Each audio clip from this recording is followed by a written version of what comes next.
Hi viewers, நான் Maheswari from MVJ கிச்சன்லேருந்து. இன்றைக்கி நம்ம பார்க்க போகிற ரெசிபி என்னென்னா, எல்லோருக்கும் ரொம்ப ஃபேவரட்டான சிக்கன் பிரியாணி தான் இன்றைக்கி நம்ம பார்க்க போகிறோம். ஸோ ஃபஸ்ட் டைமாக நம்ம சேனலை பார்க்குறவங்க சப்ஸ்கிரைப் பண்ணுங்கள், கூடவே இருக்கிற பெல் சிம்பலையும் ப்ரெஸ் பண்ணிவிடுங்க. வாங்க எப்படி செய்யலான்னு பார்க்கலாம். இன்றைக்கி நான் 2 கிலோ செய்கிற மாதிரி பாத்திரம் எடுத்திருக்கேன். ஸோ எங்கிட்ட 1 கிலோ இல்லாதனால இன்றைக்கி 2 கிலோ எடுத்திருக்கேன். கொஞ்சம் இதை நம்ம ஃப்ரீயாக நல்லா வெந்து வரும்.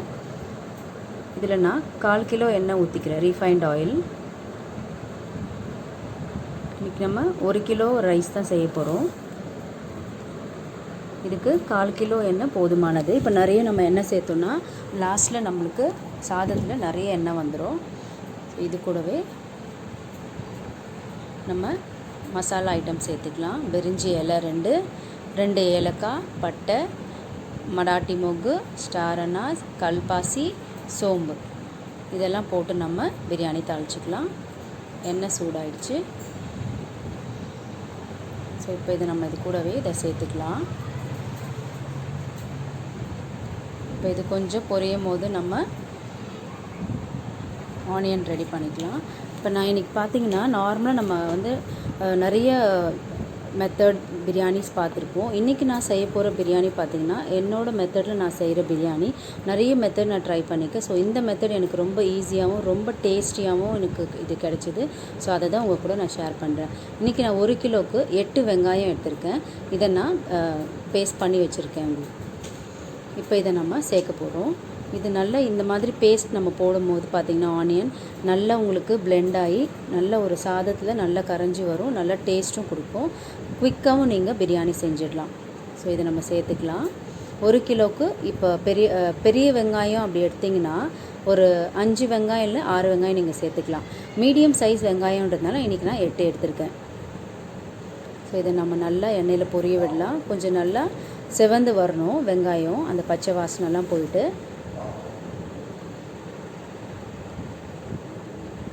இப்போ இது கூடவே இஞ்சி பூண்டு பேஸ்ட்டும் நம்ம போட போகிறோம். இஞ்சி பூண்டு பேஸ்ட் மட்டும் இதை நான் சேர்க்க போகிறதில்ல.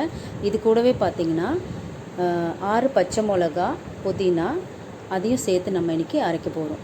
ஸோ உங்கள் காரத்துக்கு ஏற்ற மாதிரி நீங்கள் பச்சை மிளகா நம்ம கூடவே குறைச்சிக்கலாம். இப்போ நான் வந்து 2 முழு பூண்டு எடுத்திருக்கேன், ஒரு பெரிய பீஸ் இஞ்சி எடுத்திருக்கேன். ஸோ இதில் பாதி நம்ம புதினா சேர்த்து இதை கூட நம்ம அரைக்க போகிறோம். பாதி புதினா நம்ம வதக்க போகிறோம். இப்போ இதை அரைச்சிட்டு வந்து நான் காட்டுறேன். பாருங்கள், இப்போ இது கலர் சேஞ்ச் ஆகிட்டே இருக்குது. இந்த மாதிரி கண்ணாடி பதத்துக்கு வரணும். இது இந்த மாதிரி நீங்கள் செய்யும் போது உங்களுக்கு சீக்கிரமாகவும் வெங்காயம் குக் ஆகிடும். பாருங்கள், இந்த இஞ்சி பூண்டு பேஸ்ட் இப்போ நம்ம போட்டுக்கலாம். இஞ்சி பூண்டு, பச்சை மிளகா, புதினா எல்லாம் சேர்த்து அரைச்ச பேஸ்ட் இது. இப்போ இதையும் நம்ம நல்லா வதக்கிக்கலாம். இஞ்சி பூண்டு பேஸ்ட் அந்த ஸ்மெல் போகிற அளவுக்கு நம்ம வதக்கினா போதும். இப்போ உங்களுக்கு எண்ணெய் இல்லாத மாதிரி தான் இருக்கும். பட் ஆனால் நம்ம கறியெல்லாம் போடும்போது அந்த எண்ணெய் நம்ம எவ்வளோ எண்ணெய் ஊற்றணுமோ அது அப்படியே உங்களுக்கு மசாலா மேலே வரும்.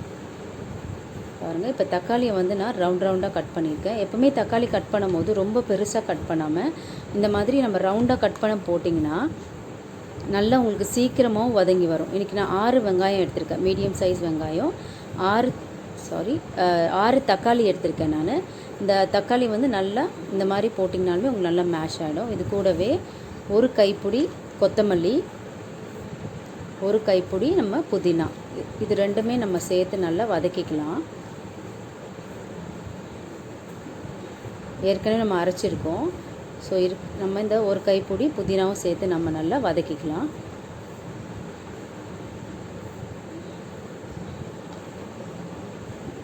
நீங்கள் நினைக்கலாம், இந்த மாதிரி நம்ம அரைச்சி போடும்போது சாதம் குழஞ்சி வருமா இல்லை ஒரு மாதிரி இருக்குமா நீங்கள் நினைக்கலாம். ஆனால் இந்த மாதிரி நம்ம செய்யும் போது பார்த்திங்கன்னா நல்ல ஒரு ஃப்ளேவர், நல்ல பிரியாணி நம்மளுக்கு இறங்கி கொடுக்கும். இப்போ நான் ஒரு கைப்பிடி ஒரு 2 டேபிள் ஸ்பூன் கல்லுப்பு சேர்த்துக்கிறேன். ஏன்னா தக்காளி நல்லா வந்து வதங்கி வரும் நம்மளுக்கு. நீங்கள் தக்காளி வதக்கும் போது இப்படி நல்லா ப்ரெஸ் பண்ணி விட்டு நீங்கள் வதக்குனிங்கன்னா ஈஸியாக நம்மளுக்கு நல்லா குக்காகி வரும். இப்போ இந்த ஸ்டேஜ் நம்ம வந்துட்டு நான் 1 கிலோ அரிசி, இந்தியா கேட் பாஸ்மதி அரிசி எடுத்திருக்கேன். ஒரு 20 மினிட்ஸ் இதை ஊற வச்சிடணும் நம்ம முன்னாடியே. பார்த்திங்கன்னா அப்போ தான் நல்லா ஊறி நல்லா நம்மளுக்கு நல்லா நீட்டாக வரும் அரிசி. பாருங்கள், நல்லா வதங்கி வருது. எண்ணெய் பார்த்திங்களா பிரிஞ்சு வருது. இப்போ நல்லா இந்த இஞ்சி பூண்டு மசாலா வாசனைலாம் நம்மளுக்கு போயிட்டு பாருங்கள், தக்காளி நல்லா ஸ்மாஷ் ஆகி நம்மளுக்கு தக்காளியே தெரியாது நம்ம சாதத்தில். இது கூடவே 1 டேபிள் ஸ்பூன் தனியாத்தூள் சேர்த்துக்கலாம், 2 டேபிள் ஸ்பூன் வெறும் மிளகாத்தூள். ஸோ இது நம்ம அதிகமாகவும் சேர்க்கக்கூடாது. இந்த வெறும் மிளகாத்தூள் பார்த்திங்கன்னா நம்மளுக்கு கலர் சேஞ்ச் ஆகி கொடுத்துரும், பிரியாணி ஒரு மாதிரி ரெட் கலராக ஆகிடும். ஸோ இதை பார்த்து நீங்கள் இந்த வெறும் சில்லி பவுடரை மட்டும் நீங்கள் ஒரு 2 டேபிள் ஸ்பூன் சேர்த்தா போதும். இப்போது இது வீட்டில் அரைச்ச நம்ம குழம்பு மிளகாத்தூள், இது வந்து 4 டேபிள் ஸ்பூன் சேர்த்துருக்கேன். ஸோ காரம் வந்து நம்மளுக்கு ஏற்ற மாதிரி தான் நம்ம போட்டுக்கணும், கூடவோ குறைச்சிக்கலாம். ஆல்ரெடி நம்ம 6 பச்சை மிளகா சேர்த்துருக்கோம். இப்போ 1 கப் தயிர். ஸோ இது எல்லாத்தையும் சேர்த்து நம்ம நல்லா வதக்கிக்கலாம். பாருங்கள், எண்ணெய் நல்லா பிரிஞ்சு வருது.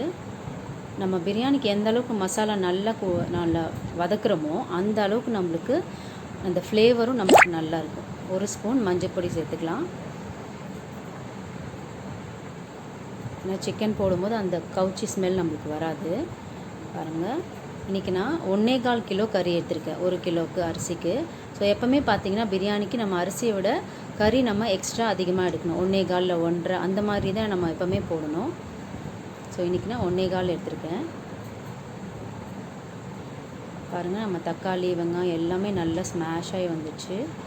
இப்போ நல்லா இந்த கறியோடு நம்ம நல்லா கோட்டாகி வரும்போது எல்லா ஃப்ளேவர்ஸும் நல்லா இறங்கி வரும், டேஸ்ட்டும் நல்லாயிருக்கும்.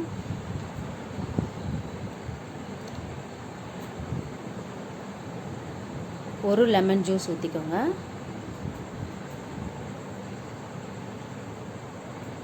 இன்றைக்கி நம்ம இந்த பிரியாணியில் ஒரு 3 ஸ்பெஷல் இன்க்ரீடியன்ட் சேர்க்க போகிறோம்.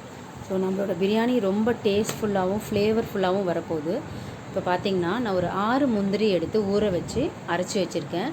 இது எதுக்கு ஊற்றுறோன்னா ஒரு ரிச்னஸ் கிடைக்கும், அந்த பிரியாணியில் ஒரு டேஸ்ட் கிடைக்கும் நல்லா. இப்போ இதை வந்து நம்ம இந்த ஸ்டேஜில் கறி போட்டதுக்கப்புறம் இதை நம்ம சேர்க்குறோம். இப்போ இதையும் நல்லா வதக்கி விட்டுக்கோங்க. பாருங்கள், நம்ம தண்ணியை ஊற்றலை. இப்போ அதில் இந்த கறியில் இருக்கிற தண்ணியை நம்மளுக்கு இன்னும் அப்சர்வ் ஆகி வெளியே வரும். இப்போ மிச்சம் இருக்கிற உப்பும் நம்ம சேர்த்துக்கலாம். இப்போ இந்த ஸ்டேஜ் நம்ம உப்பு காரம் எல்லாமே நல்லா கரெக்டாக பார்த்துக்கணும். நம்ம அரிசி போட்டதுக்கப்புறம் மறுபடியும் நம்ம எதுவும் சேர்க்க முடியாது. அதனால் கறி போட்டதுக்கப்புறம் எப்போவுமே நம்ம உப்பு காரம்லாம் எப்போவுமே செக் பண்ணிக்கோங்க. இப்போ first special ingredient, second ingredient நான் இப்போ சேர்க்க போகிறோம். ஆல்ரெடி நம்ம சோக் பண்ண முந்திரி போட்டுட்டோம். இப்போ இது செகண்ட் ஸ்பெஷல் இன்க்ரீடியன்ட் பார்த்திங்கன்னா பட்டை, லவங்கம், ஏலக்காய், இது 3 வந்து நீங்கள் பவுட்ரு பண்ணி வச்சுக்கோங்க. தண்ணி ஊற்றாமல் நம்ம பவுடராக இந்த மாதிரி கோர்ஸாக அரைச்சி வச்சுக்கலாம். ஸோ இந்த ஸ்டேஜில் பார்த்திங்கன்னா இப்போ நம்ம இதை போட போகிறோம். நல்ல ஒரு வாசனையும் ஃப்ளேவரும் நிறைஞ்சிருக்கும் நம்ம பிரியாணியில். நம்ம வீடே மணக்கக்கூடிய அளவுக்கு இந்த பிரியாணி இருக்கும் இந்த பவுட்ரு போடும் போது. நம்ம வேறு எதுவும் பிரியாணி மசாலா வேறு எதுவுமே சேர்க்கல. இந்த 3 இன்க்ரீடியன்ட் மட்டுமே உங்கள் பிரியாணியை அவ்வளோ சூப்பராக நம்ம ஃப்ளேவர்ஃபுல்லாக ஆக்கிடும். ஸோ இதையும் நம்ம போட்டு வதக்கிட்டு இப்போ நம்ம இதை லெட்டு போட்டு க்ளோஸ் பண்ணி வச்சிடலாம். அப்போ தான் அந்த அரோமா எல்லாமே நம்மளுக்கு உள்ளவே இருக்கும். இப்போ பார்த்திங்கன்னா நம்ம முக்கியமாக பிரியாணி செய்யும் போது நம்ம பார்க்க வேண்டிய விஷயம் பார்த்திங்கன்னா நம்ம தண்ணி ஊற்றுற மெஷர்மெண்ட்டு தான் நம்மளுக்கு முக்கியமானதே.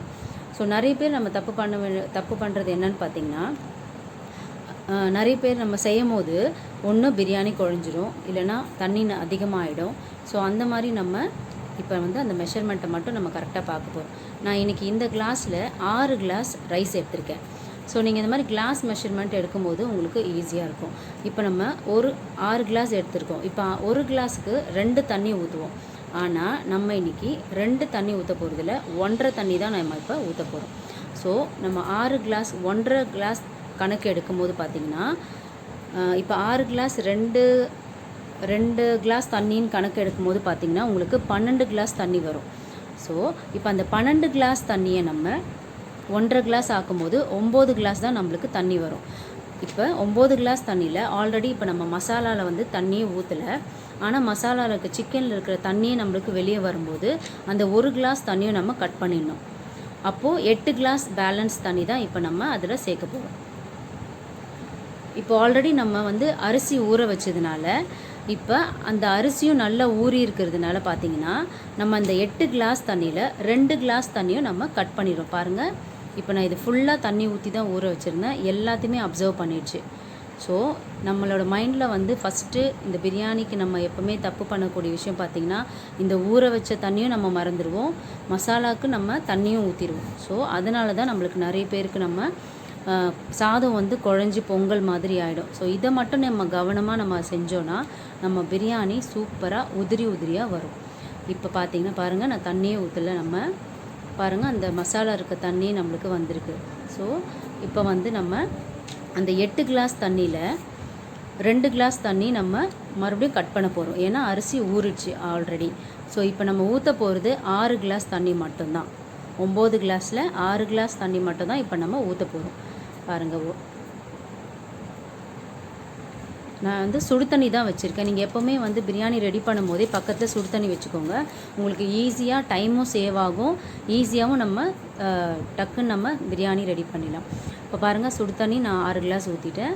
இப்போ 1.5 ஸ்பூன் நெய் சேர்த்துக்கலாம். அப்போ தான் வந்துட்டு நம்மளுக்கு சாதம் நல்லா ஒட்டாமல் வரும்.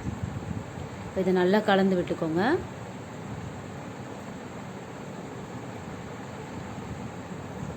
நம்ம மெயின் பிரியாணியில் செய்யும் போது பார்த்திங்கன்னா, மசாலாவும் தண்ணி மெஷர்மெண்ட் மட்டும் நம்ம கரெக்டாக ஊற்றிட்டோன்னா பிரியாணி சூப்பராக டேஸ்ட்ஃபுல்லாக உதிரியாக நம்மளுக்கு கிடைக்கும். ஸோ இந்த மெத்தட்லேயே நீங்கள் ட்ரை பண்ணுங்கள், கண்டிப்பாக உங்களுக்கு சூப்பரான பிரியாணி உங்களுக்கு வரும். இப்போ பாருங்கள், தண்ணி கொதிச்சிடுச்சு. இப்போ நம்ம அரிசி சேர்த்துக்கலாம். பாருங்கள், அரிசி சேர்த்து ஒரு 5 மினிட்ஸ்லேயே கொஞ்சம் எல்லாமே அப்சர்வ் ஆகிடுச்சு. இப்போ இந்த ஸ்டேஜை நீங்கள் இறக்கிட்டு உங்களுக்கு நம்ம வேஸ்ட்டான எதாவது தவா இருந்தால் யூஸ் பண்ணாதது அதை எடுத்து நம்ம தம் போட்டணும். ஃபுல்லாக நம்ம தண்ணி அப்சர்வ் பண்ண விடக்கூடாது. பாருங்கள், நம்ம ஊற்றின தண்ணியில் பாதி குக் ஆகிடுச்சு பாருங்கள் ரைஸ் 5 மினிட்ஸ்லேயே. இப்போ மீதி இருக்கிற நம்ம இந்த நெய்யும் நம்ம மேலே சேர்த்துக்கலாம். இப்போ 3வது ஸ்பெஷல் இன்க்ரீடியன்ட் நம்ம என்ன போட போகிறோன்னா, ஒரு டேஸ்ட்ஃபுல்லாக நல்ல ஒரு அரோமா கிடைக்கக்கூடிய ஒரு இது ரோஸ் வாட்டர் தான் நம்ம இன்றைக்கி ஊற்ற போகிறோம். 2 டேபிள் ஸ்பூன் ரோஸ் வாட்டர். இதில் நம்ம வேறு எதுவும் மசாலாஸோ இல்லை வேறு ஒரு எசன்ஸ் எதுவும் நம்ம ஊற்ற போகிறதில்ல, ஏன்னா அது ரொம்ப ஸ்மெல் கொடுத்துரும் நம்மளுக்கு. இப்போ பார்த்திங்கன்னா அதை ஃபுல்லாக ஊற்றிட்டு நீங்கள் அந்த தட்டு போட்டு மூடிடுங்க. 5 to 10 மினிட்ஸில் உங்களுக்கு எல்லா தண்ணியும் அப்சர்வ் ஆகி பாருங்கள் எவ்வளோ உதிரியாக நம்மளுக்கு பிரியாணி வந்திருக்கு. இதே மெத்தடில் நீங்களும் ட்ரை பண்ணுங்கள், கண்டிப்பாக உங்களுக்கு பிரியாணி நல்லா வரும். பிகினர்ஸும் இது மாதிரி கண்டிப்பாக இதை ட்ரை பண்ணுங்கள். உங்களுக்கும் ஃபஸ்ட் டைம்லேயே பிரியாணி சூப்பராக செஞ்சுருவீங்க. வீடே மணக்கக்கூடிய அளவுக்கு நம்மளுக்கு சூப்பரான ஒரு அருமையான டேஸ்ட்ஃபுல் பிரியாணி நம்மளுக்கு கிடைச்சிடும். பாருங்கள் எவ்வளோ அருமையாக வந்திருக்கு. இதுவும் நீங்கள் ட்ரை பண்ணிவிட்டு எனக்கு சொல்லுங்கள், கண்டிப்பாக உங்களுக்கு இது பிடிக்கும். ஸோ லைக் பண்ணுங்கள், ஷேர் பண்ணுங்கள், உங்கள் வேல்யூபிள் கமெண்ட்ஸை எனக்கு போஸ்ட் பண்ண மறக்காதீங்க. Be happy always and keep smiling. See you in the next video.